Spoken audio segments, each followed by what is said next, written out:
Firstly, on the issues of how Daniel can express or demonstrate a particular form of, his version of masculinity. I think what was interesting to me was this hybrid of, he grew up running around Naples, kind of breaking the rules without a strong family unit. I think that I gotta be careful to not give away story points that reveal themselves in the coming episodes, but he's a man now who, after serving in the military, like I said, everything was outside of his body. He's serving duty, a system. It's not personal, it's not expressive, it's not romantic, it's not feminine in any way. He finds himself alone with a hole in him. And sometimes men can be, grew up, especially in America, to be a man, the conditioning, certainly at my age, the way in the 80s and 90s, to be a man is to exert force on other things. Is to have power and to hurt people and to be able to protect and fight and wield power. And if you don't have that, that can lead to insecurity and rage and violence and these other things. So I was trying to build a character that was at least so he might not be complete, he might be flawed. I hope he's flawed, but is he in search of trying to better himself? Is he attempting to try to explore other forms to fill that hole? Maybe that's in his immediate family, and examples he's had in his life, trying to form constructive working relationships with women, that aren't rooted around sex. And again, a lot of conditioning around masculinity is that dynamic with women. Can you exist with a woman and respectfully that you're not attracted to or that you're not trying to do something with? Can we demonstrate healthy, productive relationships in that way? And having a sense of humor and having some lightness. Look, for me, I have grown up doing a ton of work in social justice and a lot of serious issues, and I also like comedy. I also like to play. I like to have fun and be creative. So being able to develop a character that can do all those things and still have somewhere to go in season 2, still have somewhere to go at the end of every episode was really important. And then the Italy question, I've fallen in love with this place pretty quickly. We were here for about 4.5 months originally. I've been in some part of the country probably 4 or 5 times in the last 3 months alone. And a big thing that stood out to me was the role of family in Italy, how tightly wound families are. I think in America families people, you look to move away from your family as soon as possible, a lot of parts of our culture, and we don't really take care of our elders. You kind of put them in a nursing home and kind of fracture, and it's been cool to discover working on a show where the entire crew is Italian. I think I'm the only American in the cast.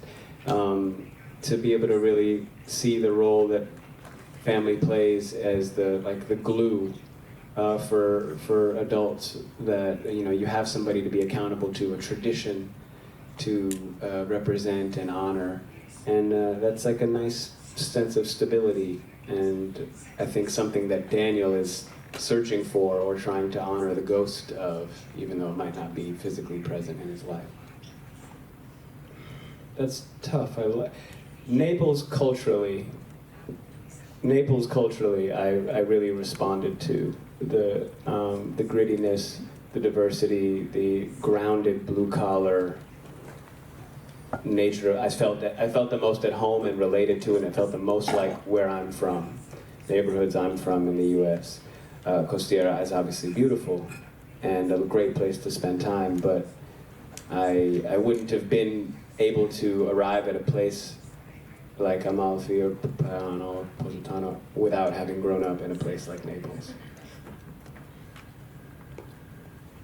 All of it. I really enjoyed being involved in character development and casting ideas, just collaborating with all these people that are talented and interesting and interested in telling the story. So it had a lot to do with story decisions, writing decisions, character development, casting, like I said, wardrobe, just anything that I thought I could contribute to help round out the story. Details matter so much. You know, it's not a play. You don't get to do it again tomorrow and improve. Whatever you shoot is on film forever. That take you did that Tuesday afternoon. That's it.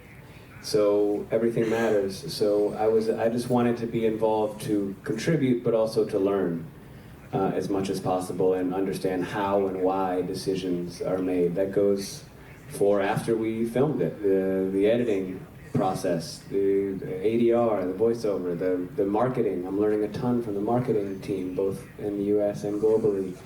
How we market in one country is different than how we market in another country. These are all opportunities to learn, so I don't want to waste them. No, it didn't influence, my experience here didn't change anything.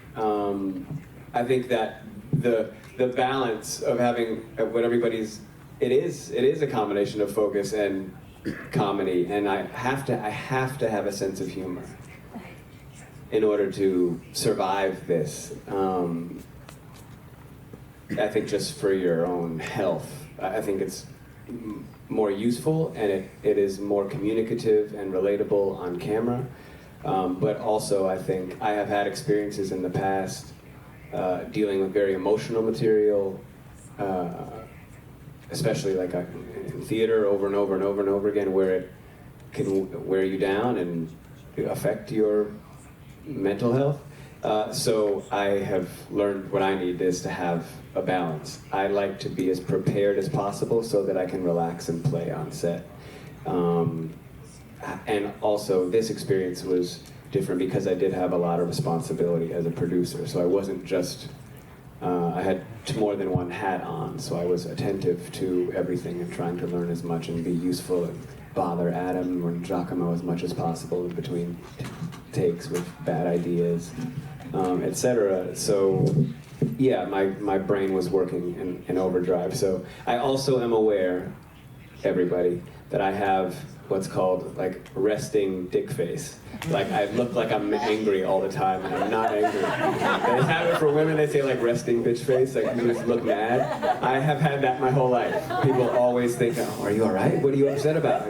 I'm happy. I'm listening to music, and it's just how my face looks.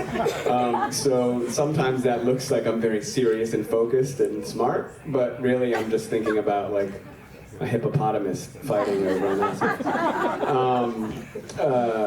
Yeah, so, but that, I think that some of the things I did learn while working here is a little bit more balance in like valuing quality of life and the process. In the US, it's, you know, you live to work and you work and you work, and I'm so used to 14-hour days, working until 2, 3 a.m., doing a million takes, and while sometimes that is efficient, it is exhausting. And here, Italians make sure we eat, and we have our espresso, and we eat again. And we're taking another pizza on set again. We just ate, but okay, oh, this is different pizza. So I learned that when you say pizza, it could mean anything. There's 10 different kinds of pizza. It's totally unclear what's about to come out. And patience. It's a different system here. Sometimes our takes are just interrupted because somebody walked on set in the middle of a take. So to relax and just enjoy the process, it's a little different. But I love the hours. Yeah, Italians don't, you know, it's not the same. We're not working till 2 a.m.